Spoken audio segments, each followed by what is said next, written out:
I want to talk about a video that was presented to me on YouTube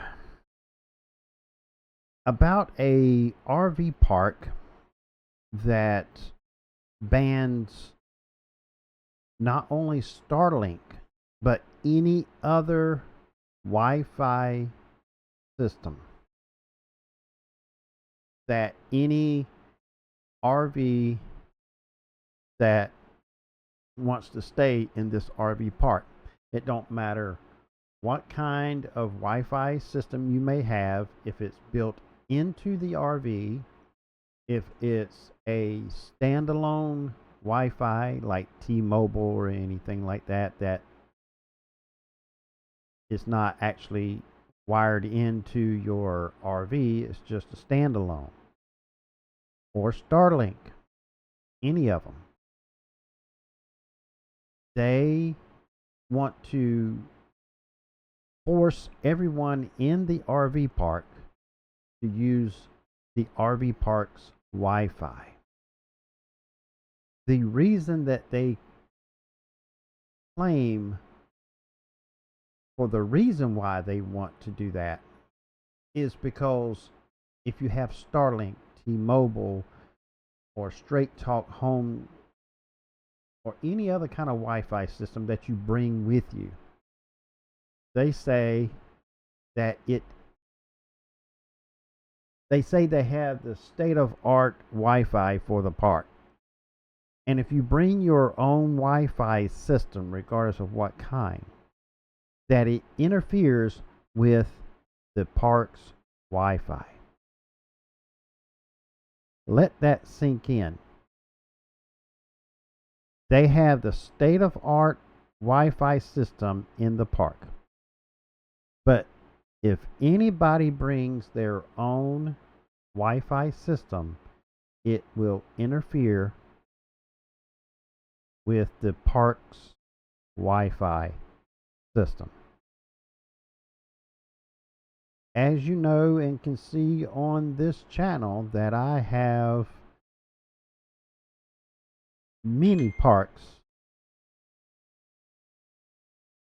with multiple individual Wi-Fi setup.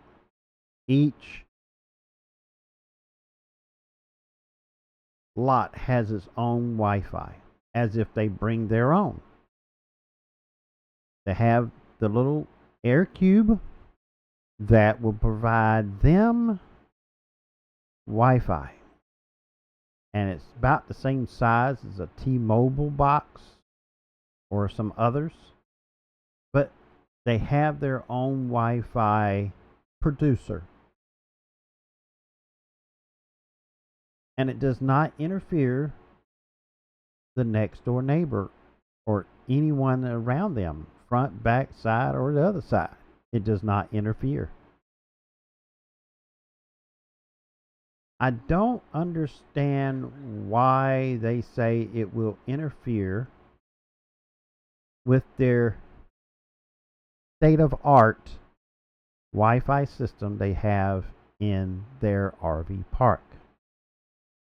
If it was a state of art Wi-Fi system, it wouldn't be affected no more than the systems that I put in. And they have a mesh system from what I can gather online. Nobody says it is, but from the pictures and stuff like that, I come to conclusion it's a mesh system. And the videos that I've seen that people have made, which is very few, that has talked about this particular park.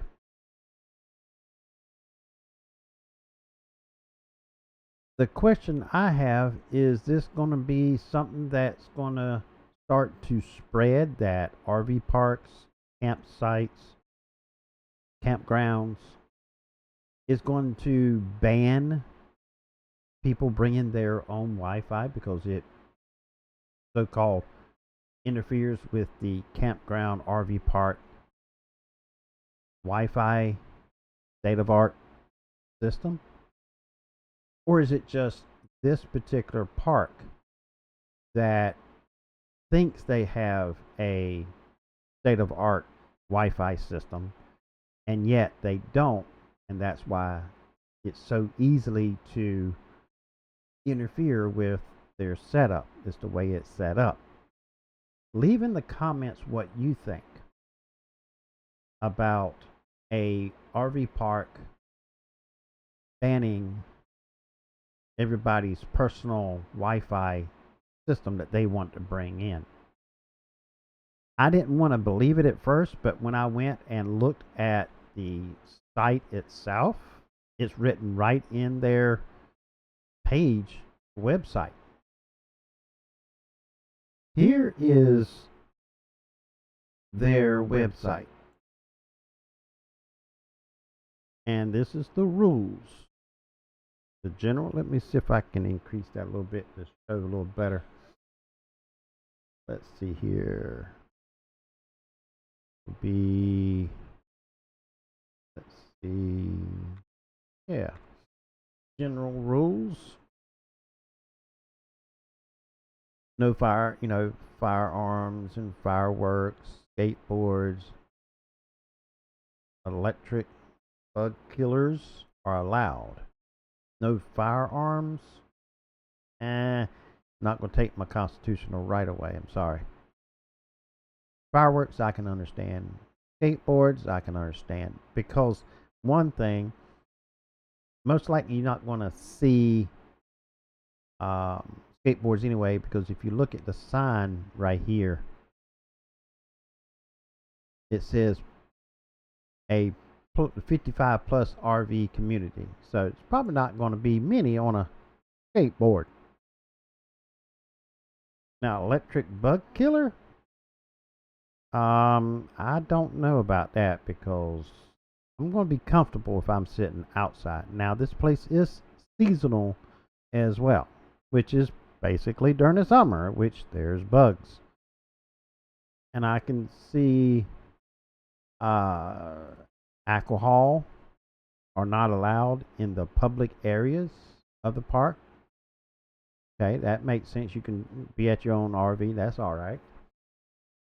But the firearms and the skateboard or electric bug killers are not allowed. That's really pushing it.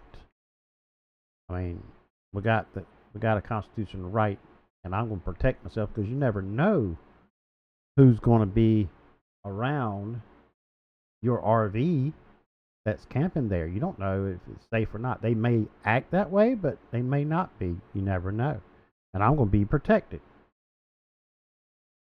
All right, let's go on down to, let's see, check-in times, quiet time. That makes 9 till 7 in the morning. People going to sleep. And since it's 55 and plus, that's even more reasonable. Children,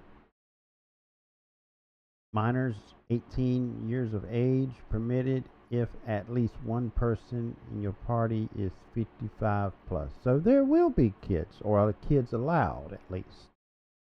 So I can see maybe the skateboard. They don't want people, the kids riding around, acting the fool, whatever they want to claim it as. Kids will be kids. So let's see what else they have. Wi-Fi. All right. In effect, to provide free, encrypted, reliable Wi-Fi service to the entire park, and due to signal interference issues, we do not allow range extenders, cellular satellite systems with external modems, or individual camper Wi-Fi systems. Wi-Fi Rangers, WinGuard, PepWave, and Starlink. I tell you, if they do not allow any of that, and it says these units must be turned off in order to stay. So they won't even let you stay if you got it. But if they don't know you got it, and then you check in and pay and all that, how are they going to know? Unless they out there with a spectrum analyzer and checking, or with their walking around with their smartphone and looking to see if there's any Wi-Fi name showing up that's not theirs, what they're going to do.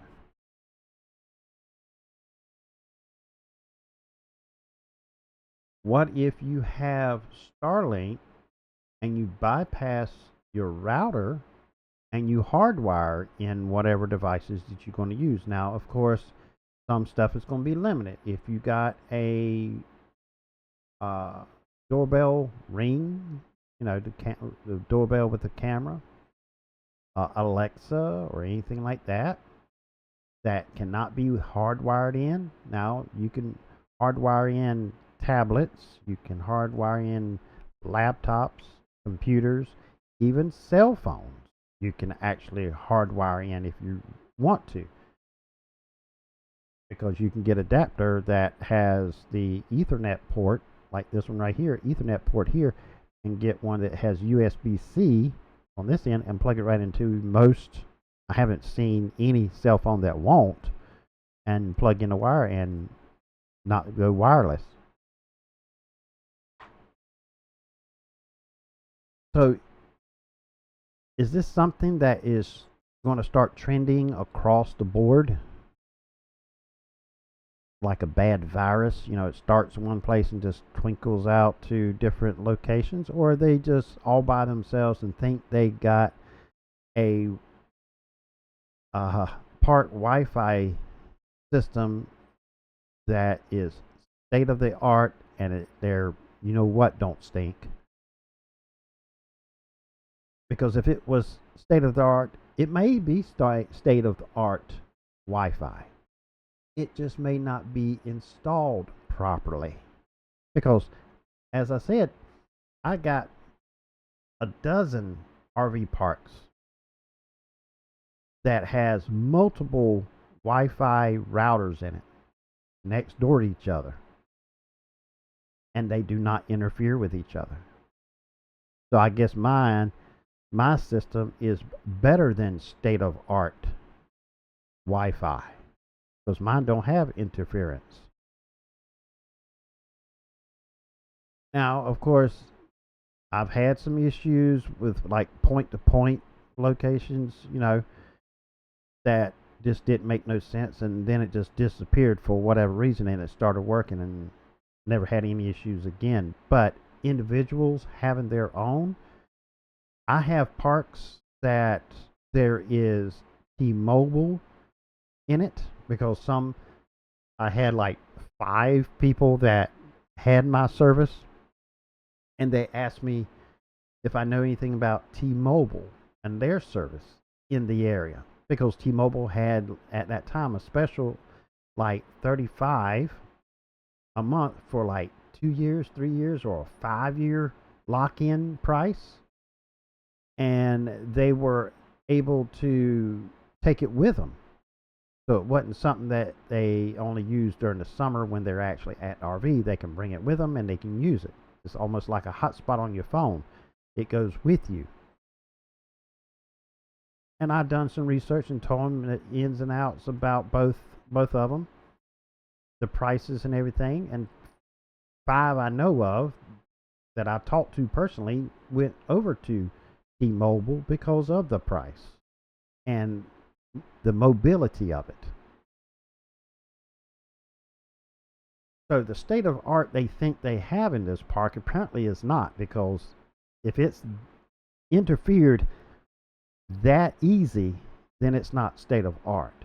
But leave in the comments below what you think about a park banning Wi-Fi Rangers, WineGuard, PepWave, Starlink, or any others. They didn't name like T-Mobile and stuff, but at the time they wrote this, it might not been known by them people that run it. And I do believe I saw on their site saying they don't take debit card or credit card payments. It's check or cash, I think. Right there you see it says, how do I pay for my site? We do not accept any form of credit card or digital payments. We require check deposits for all reservations if mailing time allows. If you can't mail it fast enough, then otherwise you may upon arrive. So they don't even take credit cards. Is that because their state of art internet can't even process payments? Also, if you have electric vehicle, there's a charge to have that vehicle there as well. If you have an electric or hybrid vehicle, there's a fee of $10 a day. So if you want to stay there a month, you're going to have to pay what, $300 just to have your vehicle there? That is insane. I guess they think you're going to plug it in, but still, $10 a day? You know good and well, most likely people are not going to have to charge their vehicle every day. But they want, it's just the modern day of technology and everything, and this site, RV Park, is just out of touch with all of it, seems like.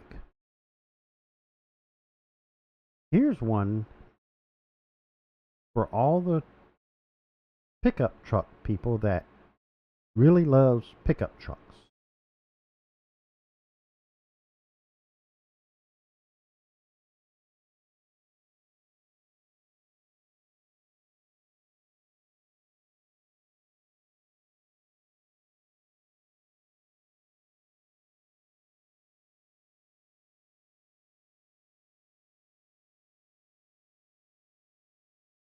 Due to underground utilities and weight, we must limit any truck with dual rear wheels dually to no more than a weekday.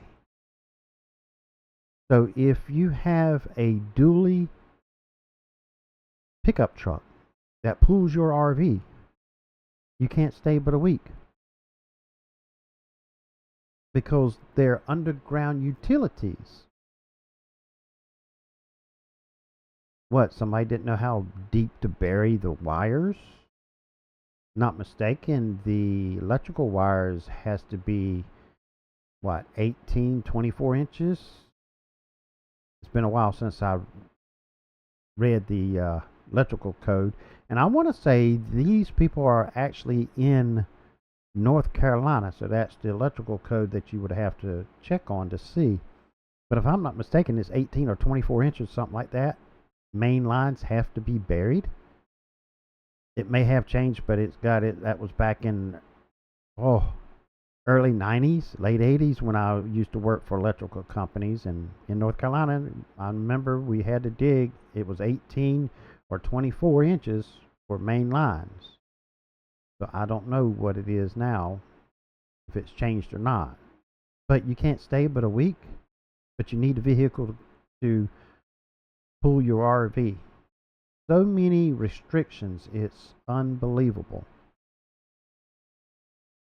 And something I just noticed as well, right above that. I mean, I just found out about this like yesterday or the day before. After discussions with our utility provider, we are not accepting any form of electric vehicles. So they're not going to even accept vehicles now. So they're not going to charge somebody $10 a day to have them. So is it piss poor installed utilities of electrical and Wi-Fi, and they are limited of what they can actually provide? What's going on in this park? I don't know. It's crazy. I've never seen anything like it. It really caught my eye when I heard somebody make a video about it, and I checked into it, and I'm looking at the website that they actually were showing in their video. It's crazy. More I look at this site more closely, it seems to be that they are just want to make a little bit more. Not only their Wi-Fi is the state of art, so easily interfered with. Somebody has a T-Mobile, and their electrical system is so state of the art, I guess, that it cannot handle electric cars. Now, this one pretty much is just as bad, if not worse. I guess their plumbing, their drainage is state of the art as well.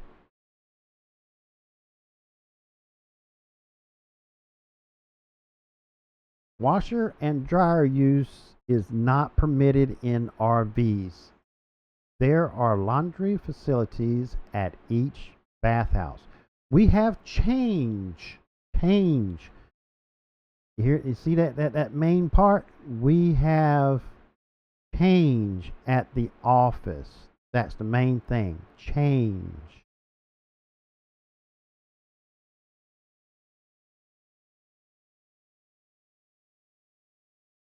I think so. Because God forbid that your T-Mobile or Starlink is crappy, so you can't use it. And your washer and dryer is just as bad, so you have to use theirs. They even suggest and tell you they got change. And you can't bring your electrical car because they have the state of art of electrical system. Really? So with all that, and that's not the whole site, there's probably more stuff in there. And they're not open all year. They are open from May the 1st to October the 31st. It's crazy. I've never seen anything like this. But the name of the park is Down by the River Campground. And I want to say it's in North Carolina, if I'm not mistaken. Let's see if we can look this up. Yes, it is. Here is where it says it's at. Let's see, increase that a little bit. Let's see if we can do this. There's the address of the place, and it's in North Carolina. And how can they have a 4.4? Now I can see about the Wi-Fi, because if it's 50, but 55 or plus, but still there's kids, and you know kids are going to have their gadgets. I do believe I read on there somewhere that their Wi-Fi is free, but it's probably included in your price, because the prices are outrageous of, what I've seen in the regular RV parks that I've dealt with. Almost triple the price per month, per week, per day. And if you have extra people, like if you and your wife go there and y'all 55 and plus, if you have anybody else, there's an extra charge. It's almost like a hotel and a motel. Go check out the site. It's crazy of the regulations they have on there. Some make sense, skateboards and stuff like that, because they don't want a lot of noise and stuff, because it is 55 plus. A lot of old people don't like to have kids running around. They want a place there and be quiet.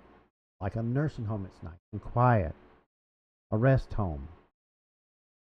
But they still physically able to travel, which I can understand. But some of the stuff, no electrical cars, can't use your own Wi-Fi. It's crazy. Put in the comments what you think about it. Go check it out and come back and leave a comment what you think about an RV park that's doing this. And also, I want to mention what I will be doing on my live shows starting next Sunday. I don't know how many weeks it's going to be, but I'm going to be talking about how to start a WISP network as a business. I'm not going to talk about the business side. Business side is almost basically like you do any business. You got to go get your name registered. You got to go get your business license. You got to go get insurance and all. It's basically all the same as a regular business of any kind. But the network part, where does the internet start? Where do you get it from? And that's going to be kind of vague because every area is different, but things you got to look for. And then what equipment do you tie into that? When you get that connection, what do you tie it in? How do you configure it? Do you have two connections? Do you have one connection? What router do you use? And why do you need to use it? How big is the network going to be? How many clients? All that kind of stuff. What AP and why use a certain AP? When to use this AP? When to use this AP? When to use this CPE? When to use this router? I mean, how to get from the AP to the CPE? How to use coax cable to transfer internet from one location to another. And that comes in handy sometimes, in my case, with RV parks that actually has coax already built into it, that you can get into the RV without drilling a hole, or all that kind of stuff. I'm going to go over each week about something about the network. I'm going to try to go in order as you would go actually install it, like where you get your connection, what you tie to that connection, what AP to use, how to set up the AP, and what tells you what AP to use, how to set up a point-to-point, how to set up a relay, how to set up a, oh God, I can't remember the name now, a micro pop, how you send internet from one network and send it over to make another network. It's all one big network, but how do you send it over to another location to distribute it out in that area? All that I'm going to be doing something each week. So be sure you hit that like and hit the subscribe and hit the bell notifications so you won't miss any of it this year. I'm cranking it up and just going all in, and hopefully it'll help somebody be able to start their own WISP business. Or if you just looking to figure out how to tie two houses together, your buddy or whatever, or you got a barn in the backyard, you want internet out there, watch the videos, the community WISP videos I upload, which will be Wednesday and Friday. Or if you want to learn how to build it all together, the videos on Wednesday and Friday, I'm going to try and make them as videos that I'm actually out in the field doing something, troubleshooting, installing, uninstalling, relocating, upgrading, whatever it may be. And Sunday will be showing how to set up a system, rather that you want to feed 1,000 clients, or if you just want to get internet from your house wirelessly to your barn in the back or your man cave, whatever it may be, there'll be a video that will show you how to get that done. I'll see you in the next video. Take care.